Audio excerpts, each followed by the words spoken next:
My relationship with Hit from Dragon Ball Super. Okay, so Hit is one of the most unique characters ever in the Dragon Ball universe. I'm super hyped to play as him in Sparking Zero. I love his character design. I love where he came from. And I have a lot of things in common with Hit.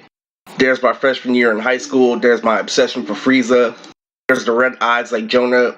How I pulled with my girl. There's a whole bunch of shit I love about Hit. And you know, the biggest thing I love about Hit is he's very technical. Literally, that time skip ability, all of his abilities are really tragic and mayhem.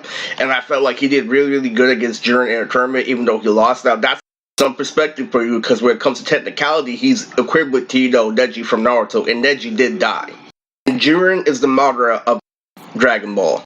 So there's multiple things I like about Hit, you know, mostly because he represents my freshman in high school. Literally, he has one hand in front of the other. He has a time skip in freshman year. I wore purple, literally. And it's very unique for a Dragon Ball fan. And the biggest thing I love about Hit is that I can relate to him. I literally led a whole class from freshman year. I had some girls in my house that were literally old and thick, like, you know, girls from that 70s show. And what ended up happening was I showed them, you know, Hit in the form of a party. And we started drinking beer and we started, you know, reminiscing. And it was very good, and the bus driver came in out salty, so we ended up walking home, and it was still worth it.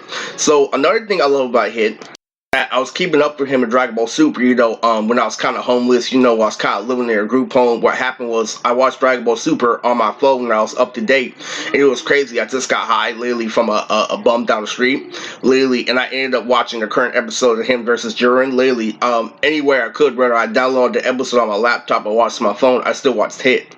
Shout out to my brother's friend D-Code, Young Hit.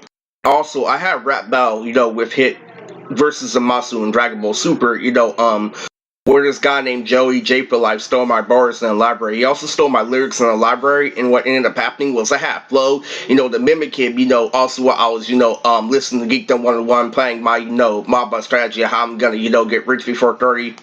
Talking to the main guy, literally, who's hosting, you know, and talking about Dragon Ball Z. My flow went like this. Sharp skills is what you lack. You're into kinky shit, having niggas inside you, specifically Goku Black. I was switching up my flow, you know, in 10 ways, shapes, and forms. One mistake and I'll tell you to Mike Wazowski with one eye. Posting Goku pics on Tinder, you're the master at clickbaiting. It was crazy, it showed you that I improved my skills 100%.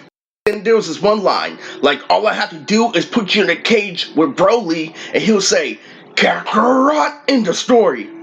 Then I hear this barrage from Geekdom. I hear this, you know, echo from Geekdom. Yo, there's this guy who is posing as Hit from Dragon Ball Super, and he was just giving it to Zamasu. He was railing on Zamasu, literally, and everything was being rewarding.